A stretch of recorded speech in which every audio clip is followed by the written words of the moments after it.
Assalamualaikum warahmatullahi wabarakatuh.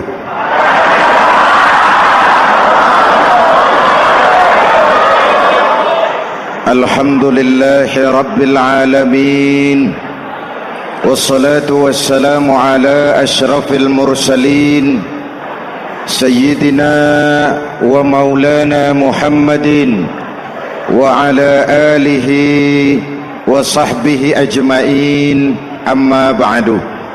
Para ulama yang saya muliakan, hadirin hadirat ma'asyiral muslimin yang saya cintai, banyak kita alami perubahan-perubahan yang terjadi, baik perubahan yang menyangkut sosial budaya, lebih-lebih yang menyangkut sosial politik. Yang tidak banyak mengalami perubahan adalah sosial ekonomi. Bahkan angka kemiskinan kita naik menjadi 3/5 dari total penduduk kita hidup di bawah garis kemiskinan, dan 20% diantaranya miskin mutlak.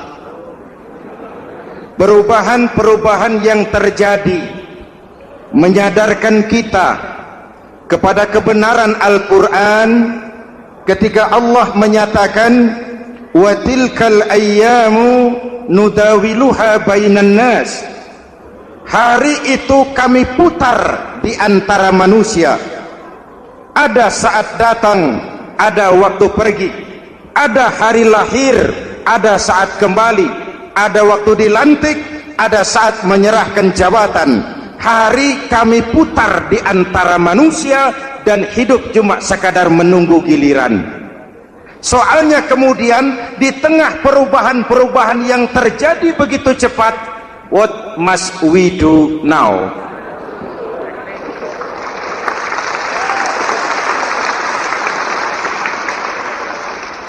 Saya juga nggak ngerti itu. Yang penting kan penampilan. Saudara-saudara kaum muslimin di seluruh tanah air, jadi pemimpin adalah pelayan bagi orang yang dipimpinnya. Okelah, perbaikan ekonomi, pembukaan lapangan kerja baru kita serahkan kepada pemerintah, karena kita percaya mereka orang-orang terpilih belaka yang dipilih dengan kepercayaan akan mampu membawa rakyat keluar dari kesulitan. Amin. Tugas kita sekarang di zaman susah meluruskan akidah. Jangan sampai mbah dukun yang naik ke permukaan. Betul? Islam misinya yang pertama membebaskan manusia dari kemusyrikan. 13 tahun Rasul berjuang di Mekah, menanamkan akidah, meluruskan keyakinan, membentuk iman. 13 tahun membebaskan manusia dari belenggu kemusyrikan. 13 tahun menanamkan la ilaha illallah Muhammadur Rasul dengan seluruh konsekuensinya. Kalau saya yakin tidak ada Tuhan selain Allah, saya tidak akan minta tolong kecuali hanya kepada Allah. Saya tidak akan pernah takut kecuali hanya kepada Allah. Saya tidak akan menggantungkan hidup kecuali hanya kepada Allah. Saya tidak akan minta rizki kecuali hanya kepada Allah. Saya tidak akan melarikan persoalan kecuali hanya kepada Allah. Kalau konsekuen dengan keyakinan ini, mbah dukun nggak dapat tempat.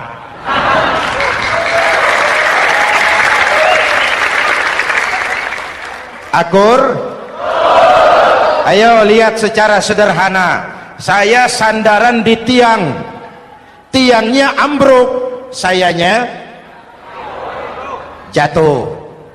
Saya sandaran di tembok, temboknya runtuh, saya juga runtuh. Saya sandaran kepada orang kaya, dia jatuh miskin, saya bangkrut. Saya sandaran kepada jenderal, dia pensiun, saya selesai. Tapi kalau saya sandaran hanya kepada Allah, Allah tidak akan pernah miskin, Allah tidak akan pernah lumpuh, Allah tidak akan pernah terpuruk, dan Allah tidak akan pernah berkurang kekuasaannya.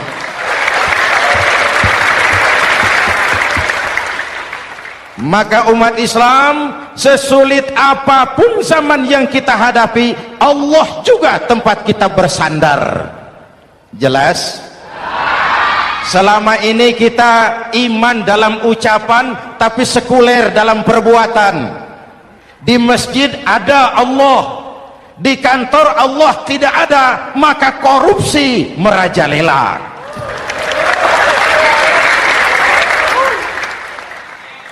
Di masjid ada Allah, di pasar Allah tidak ada, maka timbangan tetap curang. Kita iman dalam ucapan tapi sekuler dalam perbuatan. Oleh karena itu, sesulit apapun zaman yang kita hadapi, iman jugalah pegangan kita, Allah juga tempat kita bersandar.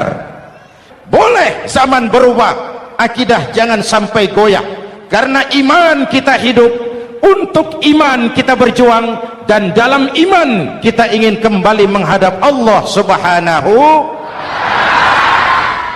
Selama ini manusia Indonesia kita lebih banyak diisi otaknya, hati sering kosong, agama dangkal, akidah rapuh, moral rendah.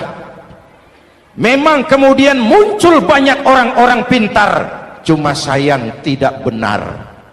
Indonesia kita bangkrut, Indonesia kita terpuruk, Indonesia kita sakit parah kalau diurus orang yang cuma pintar tapi tidak benar. Kita perlu orang-orang pintar, tapi kita lebih perlu orang benar. Jelas?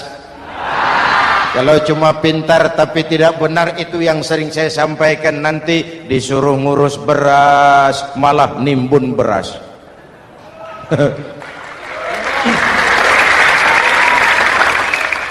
Disuruh ngurus laut malah jadi bajak laut. Disuruh ngurus hutan rame-rame jadi orang hutan. Jutaan hektar hutan Indonesia kita ini merupakan kekayaan sumber daya alam kita yang harus digunakan bagi sebesar-besar kemaslahatan rakyat. Yang disuruh ngurus hukum malah bikin hukum seperti pisau, tajam ke bawah, tumpul ke atas. Jangan heran lalu di masyarakat muncul street justice, pengadilan jalanan, sebagai refleksi dari ketidakpuasan melihat sikap hukum yang sangat berpihak. Kalau yang kecil salah, hukum cepat-cepat ditegakkan.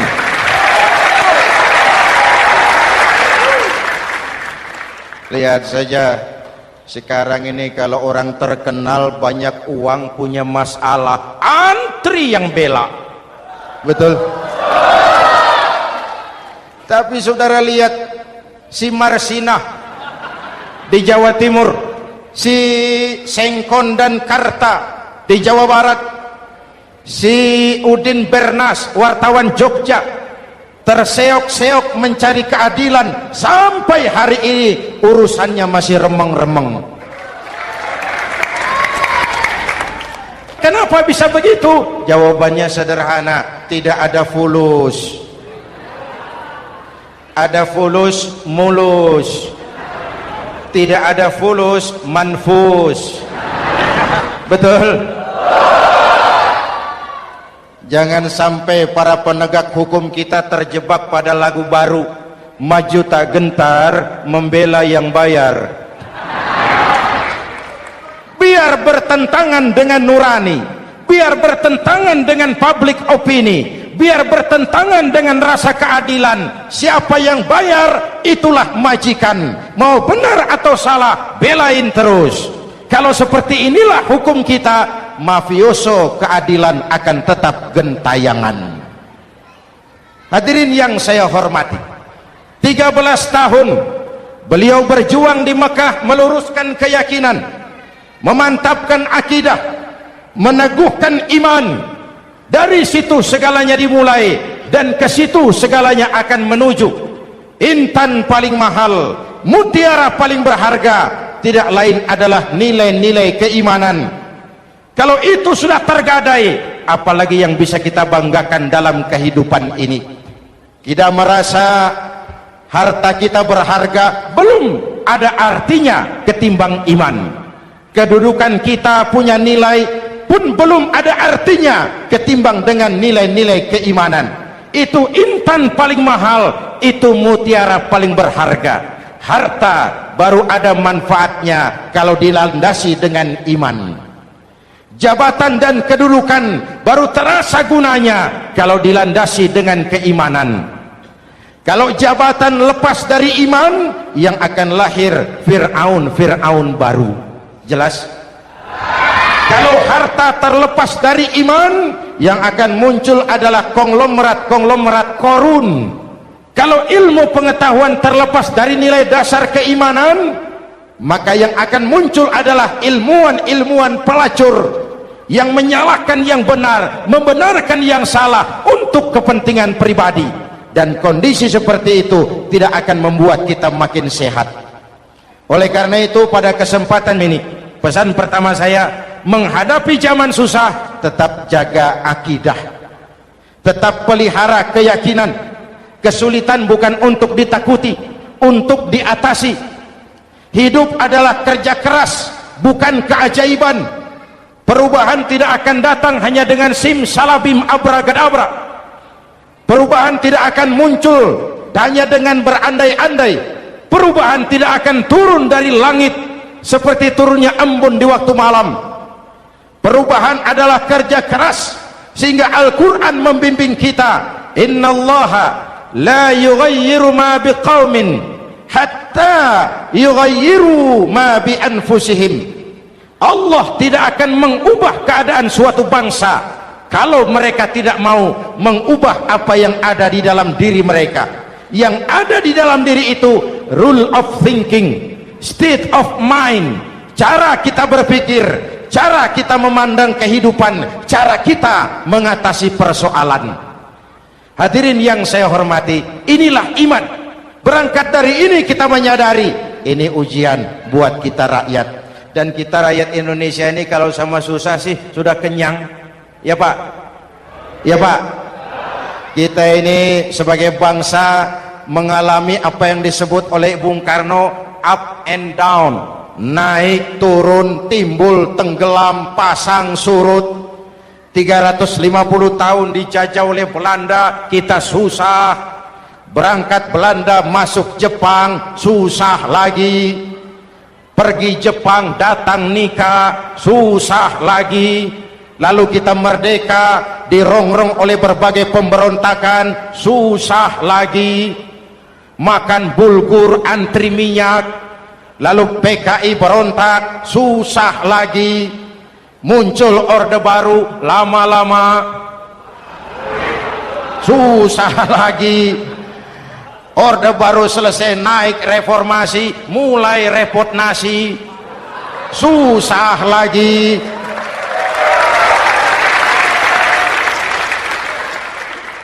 Kalau susah kita ini sudah akrab, sudah intim, mestinya kalau sudah susah seperti itu jangan salah sikap menyikapi kesusahan.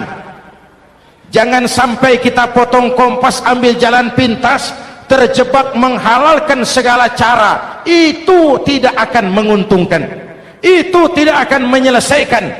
Kalaupun selesai nampaknya penyelesaian sesaat. Dan penyelesaian sesaat bukan penyelesaian yang sebenarnya. Karena itu tetaplah dalam koridor keimanan. Boleh zaman berubah, akidah jangan sampai goyah. Silahkan masa berganti, tapi keyakinan jangan mati. Sekali la ilaha illallah sampai tetes darah paling penghabisan, tetap la ilaha illallah. Sanggup? 3 orang. Sanggup? 21. Sanggup? Kalau sanggup kita harus konsekuen. Saudara-saudara di seluruh tanah air, Misi yang kedua dari Islam setelah membebaskan manusia dari kemusyrikan, membebaskan manusia dari ras diskriminasi, mengikat manusia dengan tali akidah. Sebelum Islam datang, manusia dibedakan oleh warna kulit, manusia dibedakan oleh faktor keturunan, manusia dibedakan oleh faktor harta dan benda. Adalah Rasul yang mengajarkan, innallaha la yanzuru ila suwarikum wala ila amwalikum walakin yanzuru ila qulubikum wa a'malikum. Allah tidak melihat potonganmu, Allah tidak melihat hartamu. Yang Allah lihat itu adalah hatimu dan amal perbuatanmu. Jauh sebelum Amerika teriak-teriak membanggakan apa yang mereka sebut sebagai Declaration of Independence, Nabi sudah mengajarkan kepada kita semua, annas kulluhum li Adam wa Adam min turab, la fadla li arabiyyin ala ujamiyyin illa bittaqwa. Seluruh manusia berasal dari Adam. Adam diciptakan dari tanah. Tidak ada kelebihan Arab dengan yang bukan Arab kecuali takwanya. Jauh sebelum Amerika mencanangkan bahwa semua manusia dilahirkan sama, that all men are created equal. Jauh sebelum itu Islam sudah membebaskan manusia dari ras diskriminasi. Apa dalam konteks kekinian menghadapi zaman susah tetap jaga kerukunan?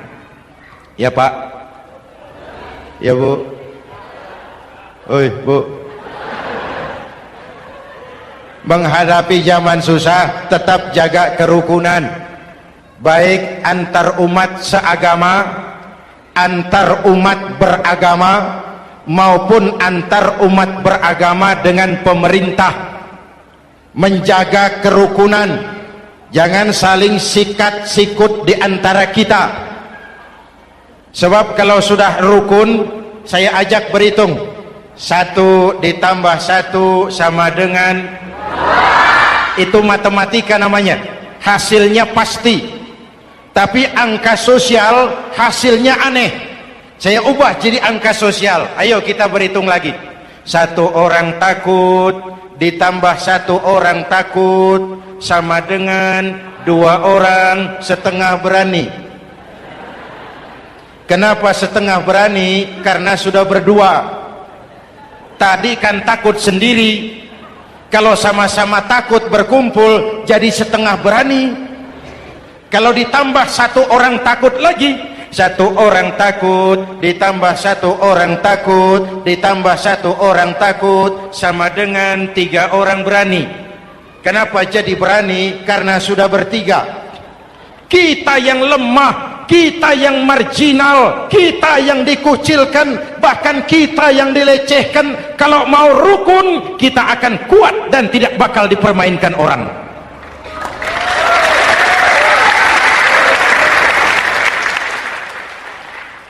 Tapi kalau rukunnya yang satu mau menikam yang lain, saya ajak berhitung lagi. Yuk berhitung yuk.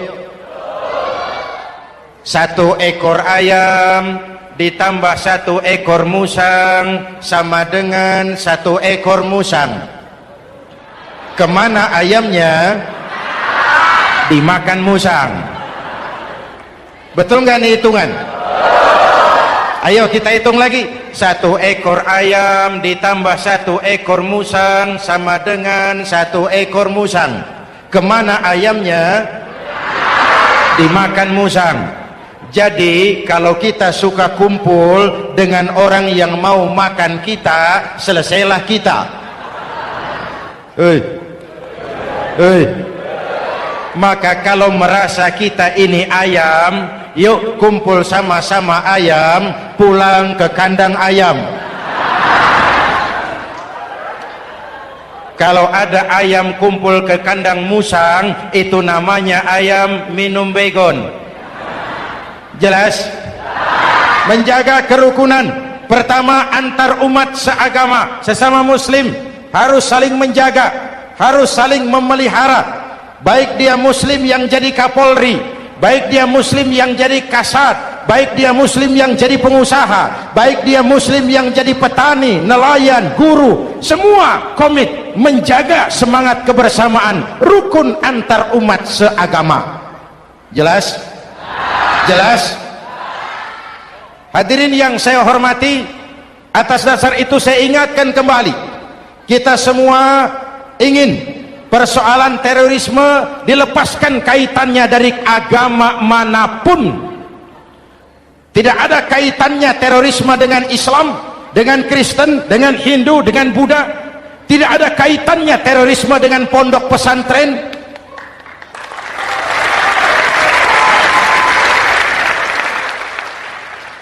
Jangan sampai pesantren jadi kambing hitam, karena sejak zaman penjajahan pesantren sudah terbukti memberikan kontribusi bagi perjuangan memerdekakan rakyat Indonesia. Rukun antar umat seagama. Yang kedua, rukun antar umat beragama. Islam ini rahmatan lil, jangankan manusia walaupun berbeda agama, binatang saja dihormati. Ada hadis, fa iza zabahtum fa ahsinuz zibhata. Kalau kamu menyembelih hewan, sembelihlah dengan cara yang terbaik. Jangan menyembelih ayam dengan pisau tumpul, itu namanya tidak berperi kebinatangan. Yang kecil lagi, saudara buka babul istinja, makruh buang air kecil di tanah yang berlubang. Sebab apa? Pertama, menjaga kesehatan. Siapa tahu di lubang yang saudara buang air kecil itu ada gas beracun. Kalau tidak, melindungi binatang yang ada di dalam lubang. Siapa tahu di lubang yang saudara buang air kecil itu ada semut sedang rapat membahas terorisme. Apa dosanya lalu mati dikencingi? Ini namanya rahmatan lis semut. Binatang saja dilindungi. Maka perbedaan agama tidak harus menyebabkan kita bertolak belakang. Perbedaan agama bukan alasan untuk saling bermusuhan. Apalagi kita sudah menyadari tentang kemajemukan kita, tentang kebinekaan kita, tentang keragaman kita. Rukun antar umat beragama, saling menghormati, saling menghargai, tapi tetap dalam batas lakum dinukum. Lalu rukun antar umat beragama dengan pemerintah. Hadirin yang saya hormati, yang benar kita dukung, yang salah kita perbaiki dan kita tegur menurut cara-cara yang diajarkan oleh agama kita. Dan sholat berjamaah, pendidikan bernegara yang paling bagus. Tadi kita sholat ada imam, ada makmum, betul? Makmum wajib ikut imam kalau imam benar sholatnya. Rakyat wajib ikut pemimpin kalau pemimpin benar mimpinnya. Masyarakat Islam ini loyal.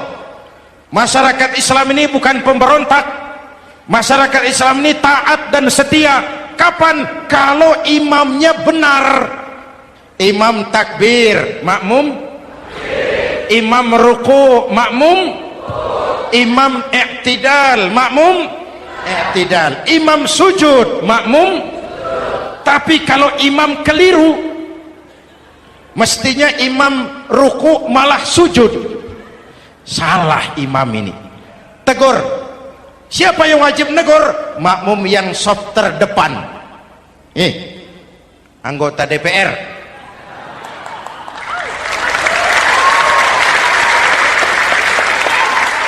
Ini wakil-wakil makmum ini, saf di depan ini. Kalau imam keliru, mereka paling tahu. Ngomong, tegur. Bagaimana negurnya? Ada aturan main. Mestinya ruku, imam sujud. Salah ini imam. Subhanallah. Kan begitu negurnya. Betul? Tidak boleh juga imam keliru, makmum emosi. Main pegang. Woi, makmum salah. Hoi, hoi. Kacau sholat. Betul? Anggota dewan ini, soft di depan. Itu kalau imam keliru. Satu saat imam buang angin. Namanya manusia bisa buang angin toh. Apa makmum lalu berkata, demi kesetiaan saya kepada imam, imam buang angin, saya lebih keras lagi. Itu namanya fanatisme buta, loyalitas yang goblok. Imam buang angin, minggir. Iyyaka na'budu wa iyyaka nasta'in. Sampai situ imam buang angin, minggir imam. Lalu soft yang di depan maju. Tidak usah bikin sholat baru, teruskan pekerjaan imam. Ihdinas siratal mustaqim. Teruskan. Kenapa? Kalau bikin sholat baru lagi, nanti buang angin lagi. Bikin lagi sholat. Kapan selesainya sholat? Kapan selesainya membangun negara ini? Yang penting imam tahu diri, buang angin, minggir.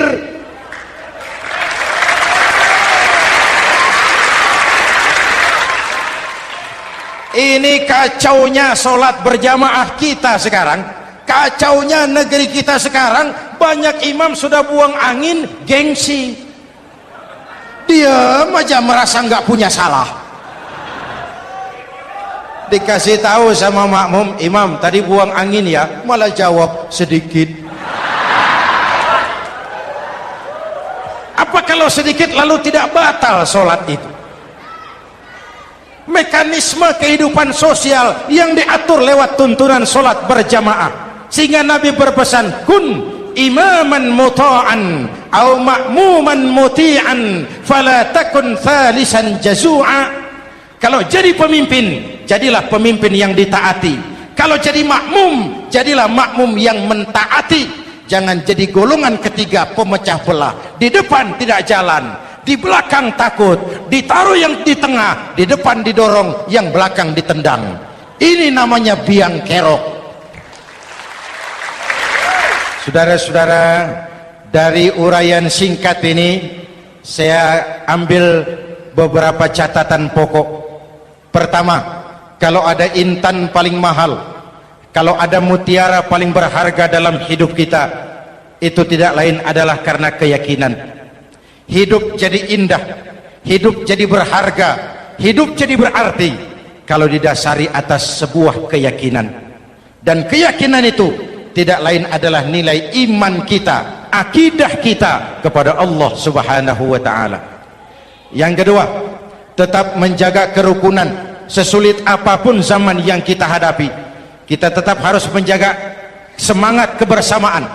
Kita harus tetap menjadi lem perekat yang menjaga keutuhan, baik sebagai bangsa maupun sebagai umat. Perbedaan adalah wajar, harus dihormati sebagai ciri kehidupan berdemokrasi. Tapi jangan perbedaan menjadi sebab kita bermusuhan, dan jangan perbedaan menyebabkan kita saling berpecah belah. Hormati perbedaan, jangan perbedaan dipandang sebagai permusuhan. Dengan akidah yang kuat dan kebersamaan yang kokoh, ayo kita hadapi kesulitan, kita atasi kesulitan, dan dengan kerja keras untuk menyongsong hari esok yang lebih pasti. Mari kita Fatihah, semoga Allah memelihara kita bangsa Indonesia. Ala hadhihi niyyah wa ila hadratin Nabi. Al-Fatihah.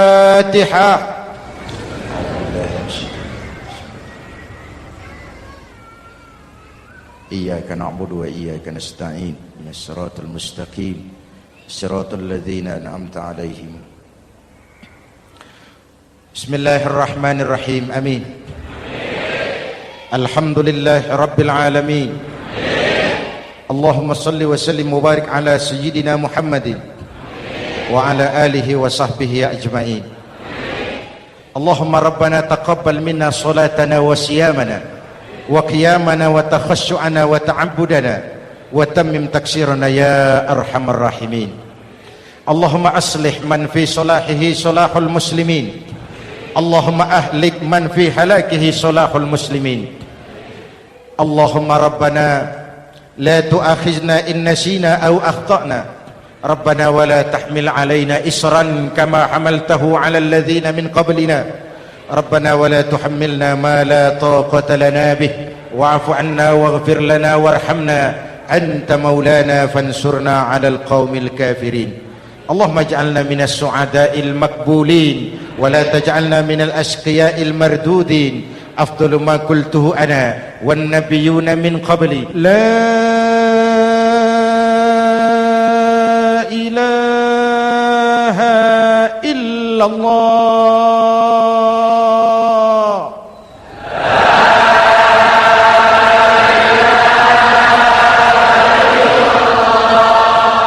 La ilaha illallah.